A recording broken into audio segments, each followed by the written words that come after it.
Okay, welcome back. What we're going to be doing is looking at a really cool intervallic pattern, and I'm going to give you some background on what's going on here with the rhythm track and the purpose for it and the theory behind it and all those sorts of things. So basically, what I'm doing here is I'm just taking a rhythm track here, and I'm doing it over E.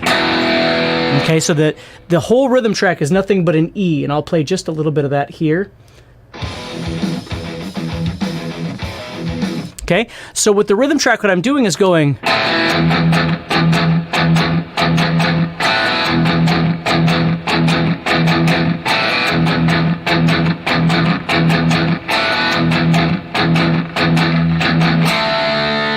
Okay, that's all the rhythm track is. And the reason it's like that is because it's just going to be this one chord. I'm not making a chord progression.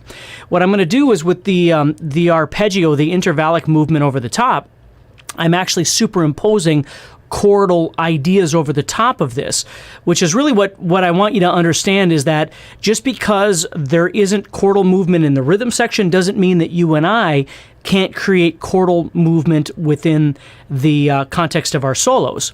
So what I'm using here is I'm starting off using really 4 different chords. Now I'm in the key of E minor. Okay, and the relative major to E minor, if you know this, the relative major is G major.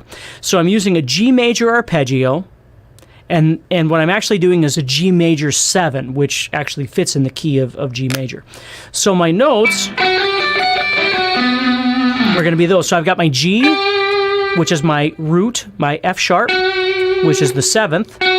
Okay, and then I come up here, my D, that's the 5th.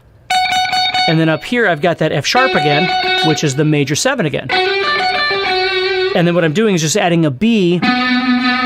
As best I can, I'm adding a B in the 5th fret, or excuse me, 5th string, 14th fret here. Now that one's kind of a bear to catch, but let me show you what the pattern is. So what I'm doing is I'm just creating this intervallic string skipping pattern.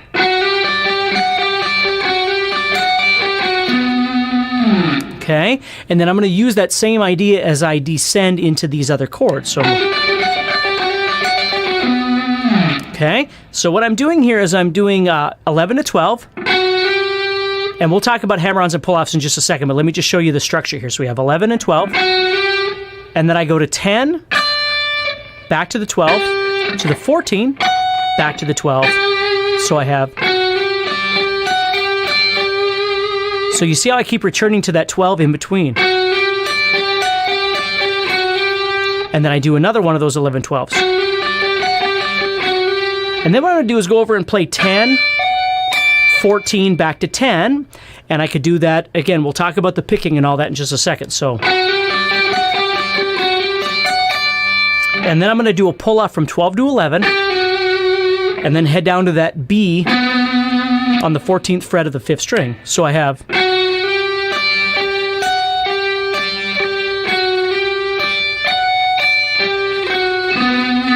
Now I'm going to give you some suggestions on the way that I pick this, but I really want you to understand that the most important thing is you find what works best for you in the process here. So we do have a tempo that we want to try and achieve. We may not get that fast. We may wind up playing it slower, and there's nothing wrong with that either. But I just want to show you, I mean, there's a number of different things going on in this lesson. Obviously, we've got this idea, this theoretical idea of having a kind of a static chord going on in the background or a singular chordal structure going on, and how I'm going to superimpose these chords over the top. But then we've also got another little mini lesson in there, which is a technical lesson of being able to pick all this stuff. And then I guess the third one is the visual idea of being able to play these patterns, okay? So just because it's in E minor doesn't mean that I have to do things that are just E minor, you see? So this G major 7 is going to work really nice over the top of this. Now the way I pick this is I start off with that hammer-on, and then I've got a down, up, up. So I'm going... So this is always an upstroke, and the ones on this string are downs. Then I'm going to do a hammer-on here, again. Now right there, what I do is I pick the 10, and I pick the 14, and then I do a pull-off at the end. You would not have to pick all of that if you didn't want to. So it looks like this, nice and slow.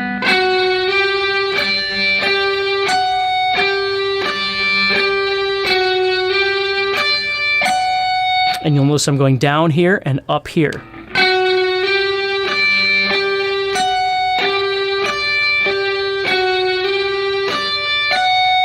Then I would do a pull-off.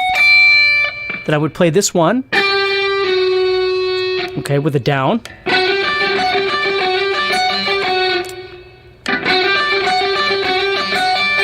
Actually, I play with an upstroke.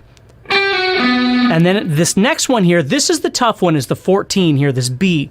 If you can't get this note to work at the faster speeds, you can leave it off and it's not going to affect anything. I just added it in because it's another string skip and it's also part of that chord. It's part of the G major chord. So I added it in, but that doesn't mean I hit it every time either. So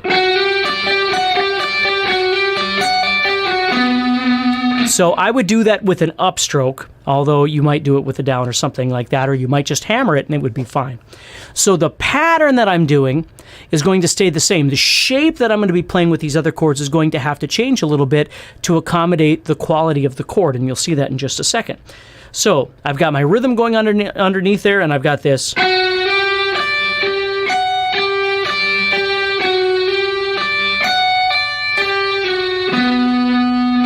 Now what I'm going to do is move down to an F sharp minor chord, but I'm also going to make it F sharp minor 7, okay?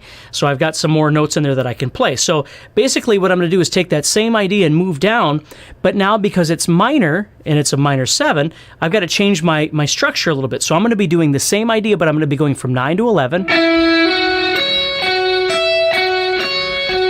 So you'll see now I'm going 9 to 11, and then on the top I've got 9 and 12.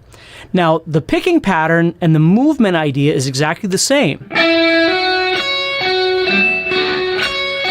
And then here I'm going to come around.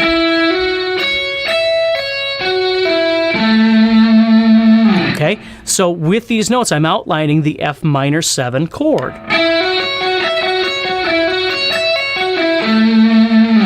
Okay.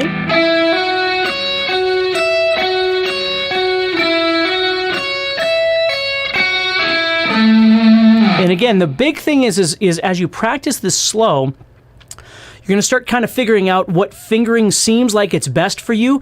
Now, needless to say, with this sort of idea, if we want to get it to a bit faster speed, we can't do it all down, right? We're going to have to use some alternate picking in there. But one of the biggest, most important things that you have to learn about your playing is what comes out naturally. Because, you know, we can think in a logical world, you know, the downbeat would be a down strum and then the offbeat would be an up strum, and that's the way everything would work. But sometimes you have to try and figure out what kind of flows out of you as you play. What feels the best to you. And so what I did on the G major 7 is the same thing I'm going to do on the F sharp minor 7. It's the same idea, okay? So now, does an F sharp minor 7 chord fit in the key of G major? No, you'd get an F sharp diminished chord actually. But I'm not going by logic, I'm going by sound, and I'm going by shape. Because again, this is more of a metal-based idea here, and so I don't have to necessarily play by the rules. Always remember that sound trumps theory, okay? Quality of whatever it is that you're doing is going to trump logic. It doesn't mean that logic isn't important and we don't use it. I'm using very much elements of logic in here, but in the bigger picture of what I'm actually doing here, I'm trying to just have some fun making up some shapes and having some fun. So I'm not concerned that I'm playing an F sharp minor 7 when it should have been like an F sharp diminished chord or something. It doesn't bother me at all. I'm just trying to make something that's kind of fun. So what I'm going to do is the exact same thing. Now I'm going to move down a whole step further and do the exact same thing over E minor 7. So now I'm going... Sorry, I played that wrong. I got to come down like that. So... Again, I'm playing, and I'll just kind of define this for you, which will be the same as the F sharp minor 7. But here's my root. Here's the E, right? There's my dominant 7th, which is that right there. It's the same note up here. Okay. And then right here, I've got my 5th. And then down here, I've got the 3rd. That's the 3rd of the chord. So I'm playing the root, 3rd, 5th, and then whatever 7th is appropriate for what I'm doing. Now, again, if you don't know your theory, don't worry about it. Have some fun with the other 2 things. Have some fun with the other 3 things, really. with understanding the chord and how we're making something interesting over the top. Have fun with the technique of it, the visualization of it, but then just don't worry about the theory so much.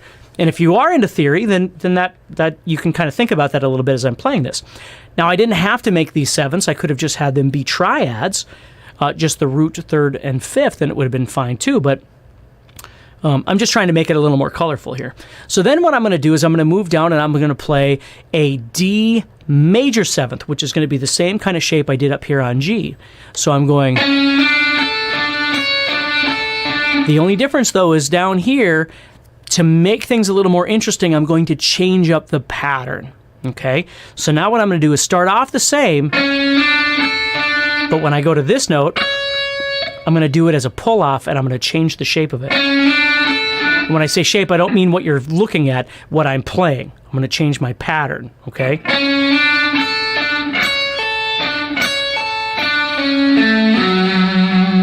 So it changes a little bit at the end, just to make it a little more fun. So I'm going...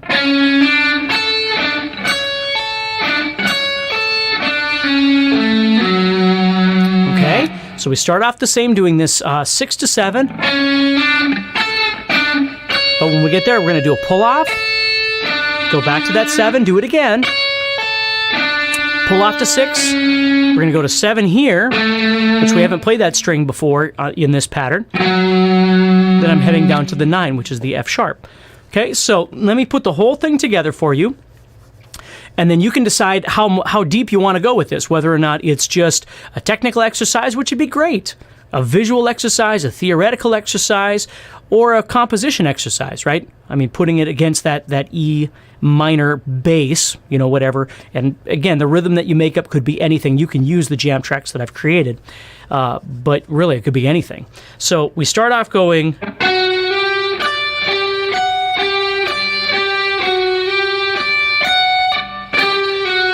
Then I move down.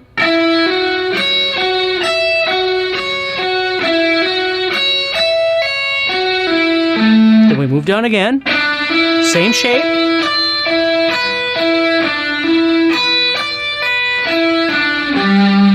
Then I'm going to move down and do D major 7, but the pattern changes.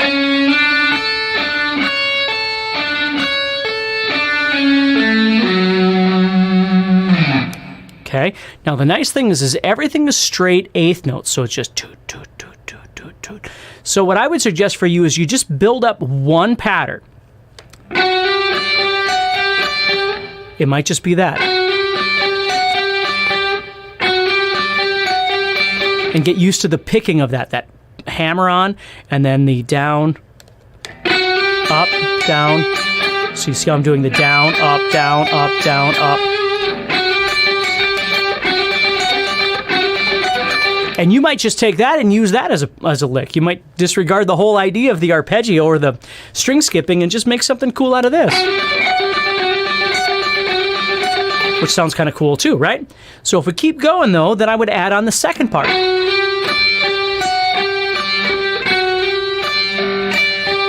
And again, however you like to pick it. And if you want to end there, when you first start learning this, it might be a good idea to avoid this fifth string note entirely, to give you a little chance to breathe. If you go, then you've got time to go.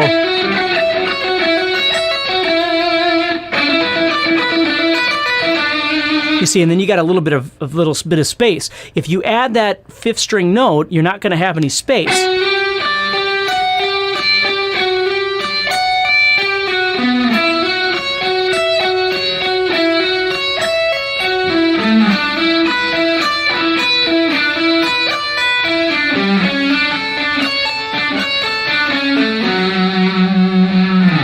Okay, that's how this is going to go. So let's try this together. We're going to do the first pattern, we're going to stop, do the second pattern, stop, do the third pattern, and so on. So what I'd like you to do is just, if you need to, stop the video and work on it a little bit, and then come back, and we're going to play it nice and slow, but we're going to play it all the way through each pattern independently, okay? So if you need to work on the G major 7 one, take a break and work on it a little bit, and then come back, and when you're ready, we'll keep going. Okay, so if you're feeling good, let's give this a try, nice and slow. So we're going to go Da, da, da, da, da, da, da, da. 1, 2, ready, go.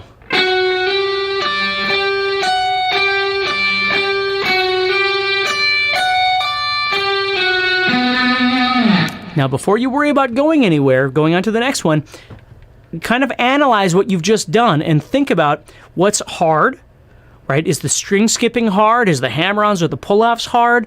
Is it keeping the strings quiet as you're playing? Is that what's hard? Do you have too much distortion on your amp so you're getting too much noise? What is it, right? And try and kind of isolate that and figure out what you need to do to fix that. And then you come back and you try it again. As you continually keep trying to make it better, don't keep making yourself go faster. It's one of the biggest mistakes people make when they learn how to play guitar is that they make a mistake and then they get frustrated and they come back and then they, for some reason, maybe it's just because of the adrenaline, then they play it faster and faster. Well, that doesn't make it any easier, and it certainly doesn't keep it clean, right? The goal is to play it slow as many times as you need to until your brain starts understanding the pattern, okay? So to get a bit cosmic on you, and then we'll move on to the next pattern, the next shape here. This thing consists of, depending on how you want to look at it, it consists of one large pattern, which is all of these different chordal shapes that I'm doing, these arpeggios. Break it down further, there's a pattern for each chord. There's a pattern for this chord, a pattern for this chord, a pattern for this chord, and a pattern for this chord. Break it down, and of course there's similarities and differences between some of those patterns, whether they're shapes or whether it's the way you're playing it. 1, 2, and 3 are all the same. It's the fourth one that's different. But shape-wise, 1 and 4 are the same, and 2 and 3 are the same, right? Pattern-wise, 1, 2, and 3 are the same, 4 is different. Shape-wise, 1 and 4 are the same, 2 and 3 are different, right? But if you go even deeper, which I certainly would advise you to do so, there's patterns with each one of those, right? So when you play this thing, in my mind, that would be the first thing to practice. And then would be the second thing to practice. Now, you can break it up even further than that, but in my mind, that pattern consists of 2 smaller patterns. This thing, which I got to get used to. There's no reason to worry about the second part until I can actually do the first part. So the question always comes up, well, should I work the first part of this up then until it's really fast and then start working the second part up?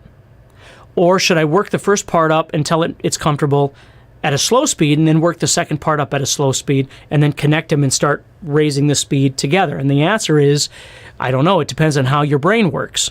But be aware that they're 2 very different ways of practicing, right? If you practice this, and you get that really fast, but this thing is really slow, they're still never going to come together. Okay, so for me, it's always made more sense to keep everything balanced. I'll practice the first segment of this pattern to get it comfortable, and then I'll practice the second segment of this pattern to get that comfortable. And if you've ever seen any of my stuff before, you know I always talk about connectors.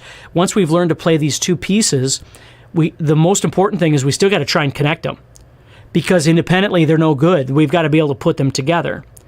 So the first part of this has to connect to, which has to connect to, and that's again why you might leave out that 5th string note to make the connector between the movements between the chords a little bit easier.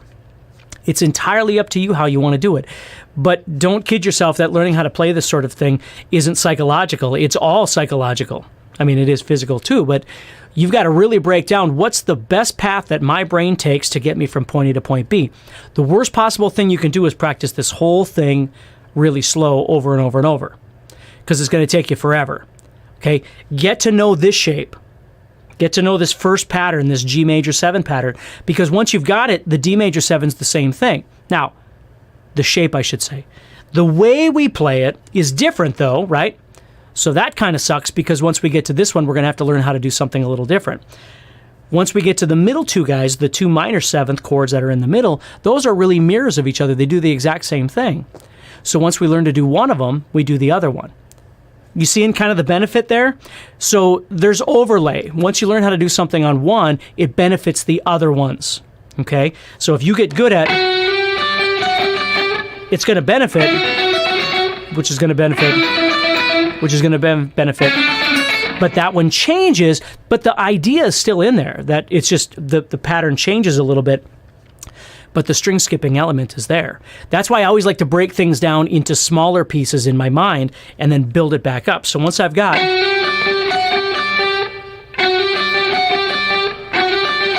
and I'm concentrating on keeping everybody quiet and keeping my fingers loose.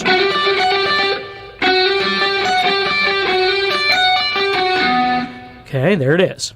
Now I can do or don't play this note. It's entirely up to you, but then I got to move over. But the good news is I can see it. And the movement is the same. The fingering's a little different, but the movement's the same. Then I move down. Then I get to this bad boy, which is a little bit different, okay? So now to finish this up, at the very, very end, when I'm on this chord, after I've done this thing, I think I do it 3 times total. So once I come off this,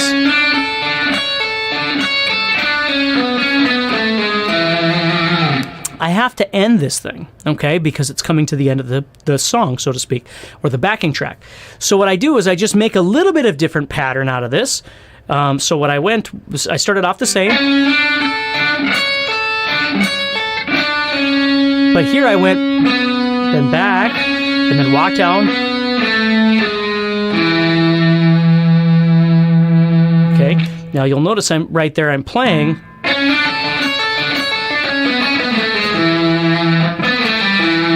Okay, now in Logic I should be using this note because I'm in a minor key.